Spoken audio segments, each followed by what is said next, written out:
It was a bright Saturday morning, the kind of morning when the air feels warm and the sun shines softly on the streets. The luxury cafe on the corner was busy. People were sitting outside sipping their drinks, talking, and enjoying the weekend. Then a red sports car slowly pulled up in front of the cafe. It wasn't just any car. It was a shiny red Ferrari. The sound of the engine made everyone turn their heads. People pulled out their phones to take pictures. Some whispered to each other. It wasn't every day they saw a car like that. The man who stepped out of the car looked like he owned the world.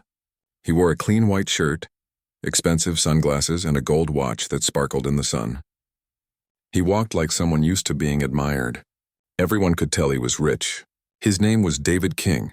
He was a famous billionaire CEO known for his luxury lifestyle. He loved his car more than anything. It wasn't just a vehicle to him, it was his pride. David locked the car and stood on the sidewalk for a moment, enjoying how people stared at it. He liked the attention. It made him feel powerful. He then took a quick phone call, stepping a few feet away. While he spoke, a woman walked down the sidewalk in his direction. She wore a navy blue uniform with a small name patch on the chest. Her hands were a little dirty with oil, and there were small smudges on her sleeves. She didn't walk fast.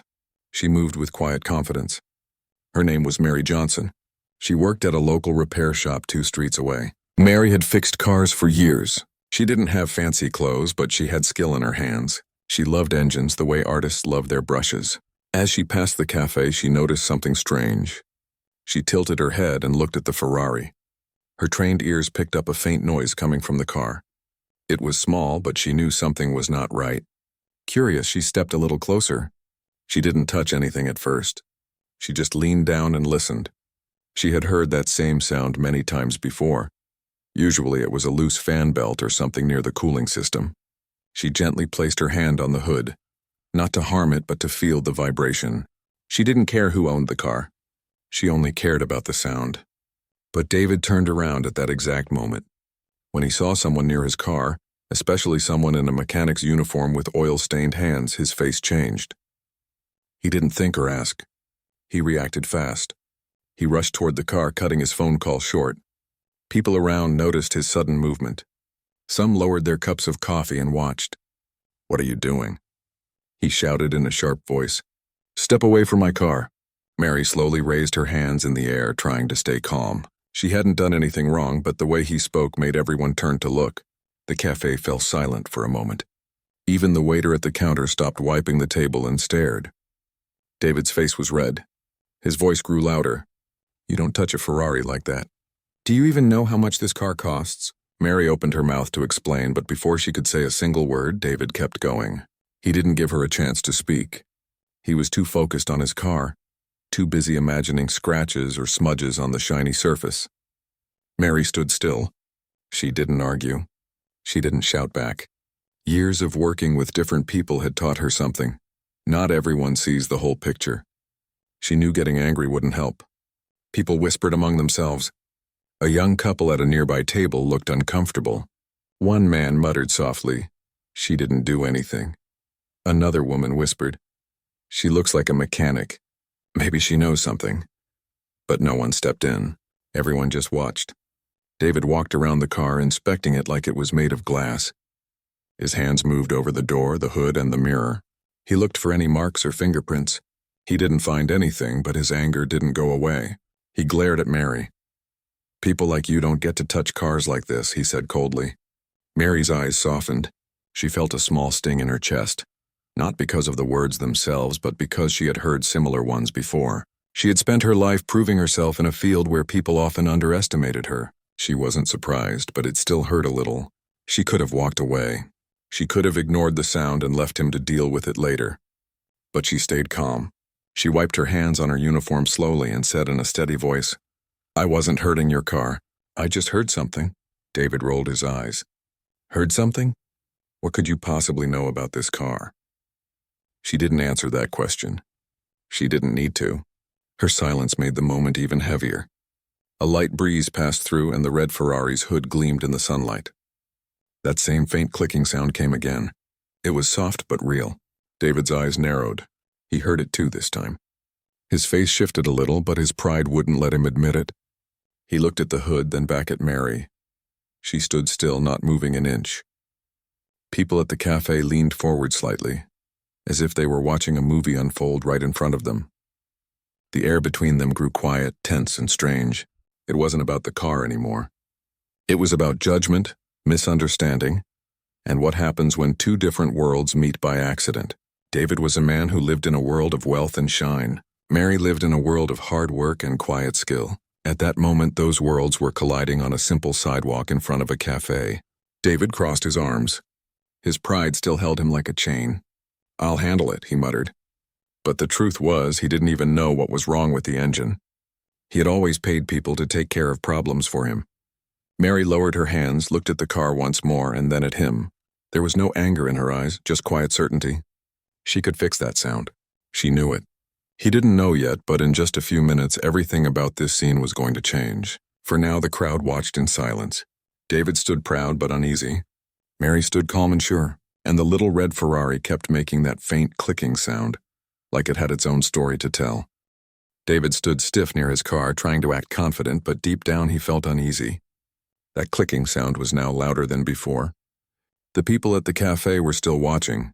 Some pretended to sip their drinks, but their eyes stayed fixed on the red Ferrari. For them, it was no longer just a car parked outside. It had turned into a small life story unfolding in front of them. The sound repeated again. This time, even David couldn't ignore it. He leaned down and tried to look at the hood like he understood what was happening. But the truth was, he didn't. He had bought the car with money, not with knowledge. He didn't really know how it worked. Whenever something went wrong, he just called his assistant or a mechanic from the company garage. He never had to solve problems himself. Mary, still standing a few steps away, could hear everything clearly.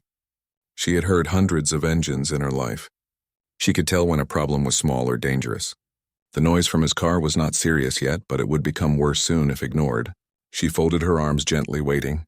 She knew he would have to face it. David pressed the unlock button and slowly opened the driver's door. He sat inside, trying to look calm. But the moment he turned the key, the noise grew louder. A small warning light flashed on the dashboard. His stomach dropped. He quickly turned off the engine and stepped out. His face was a mix of confusion and embarrassment. People were whispering softly, and he could hear their voices even though they tried to keep them low. "Something's wrong with the car," one man said. "She probably knew it before he did," another woman replied. "I think she's a mechanic," someone added. David clenched his jaw. Pride is a heavy thing. It makes people hesitate to accept help, especially from someone they underestimated. He glanced at Mary again. She didn't laugh. She didn't mock him. She just stood there, calm as ever. That quiet look on her face made him feel smaller. Finally, he sighed, stepped closer, and asked in a lower voice than before, "What do you think it is?" Mary didn't move closer immediately. She wanted him to be ready to listen. She said slowly, "It sounds like your fan belt. It's loose. If you keep driving it like this, it can break." David frowned. "Are you sure?" She tilted her head slightly. "I fix engines for a living." There was something in her tone. Not arrogance, not anger, just quiet truth. He didn't know what to say next. He looked at his car, then at the small crowd watching. He felt like the center of a story he didn't control anymore. Slowly, he stepped aside and nodded. Mary walked forward, careful and focused. She didn't see a luxury car. She saw a machine that needed help. Her hands moved with natural ease as she reached for the small latch under the hood. With a smooth pull, the hood lifted up, and the Ferrari's powerful engine stood exposed under the sunlight. People leaned forward to get a better look. David felt nervous seeing someone touch his car. But at the same time, he couldn't stop watching. Mary pulled a small cloth from her pocket and carefully wiped the edge of a metal part. She leaned down, listening closely. She touched a few places gently, like someone reading with their fingertips. Her movements were quiet but full of knowledge. After a few moments, she reached into her side pocket and took out a small tool. It wasn't fancy, just a simple wrench she always carried with her. She loosened one bolt slightly, adjusted another part, and tightened the belt. Her hands moved with speed and skill, like someone who had done this 1,000 times before.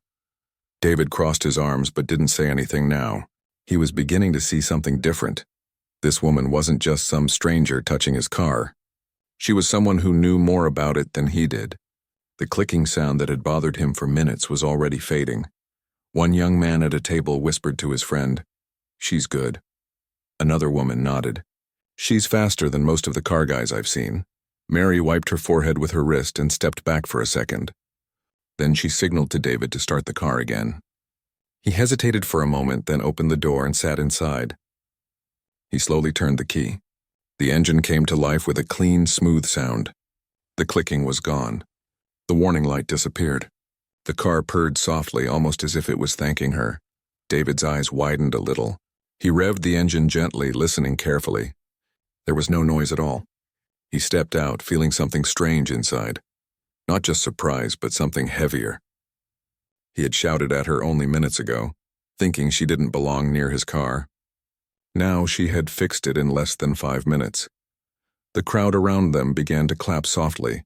It wasn't loud applause, but enough to make the air warm. A few people smiled at Mary. Some nodded at her with quiet respect. She didn't act like a hero. She didn't wave her hands or look for praise. She just closed the hood gently and stepped back. David's face changed from arrogance to embarrassment. He knew everyone around had seen how he spoke to her earlier. He had judged her by her clothes and hands, not by what she could do. He felt a heavy wave of shame rising slowly. Mary, on the other hand, didn't rub it in. She didn't make him feel worse. She simply said, "Your car's fine now, but you should check the belt again in a few days. It's better to replace it soon." Her voice was calm and warm, like someone giving simple advice to a friend. David looked at her closely for the first time, not as a stranger, but as a person.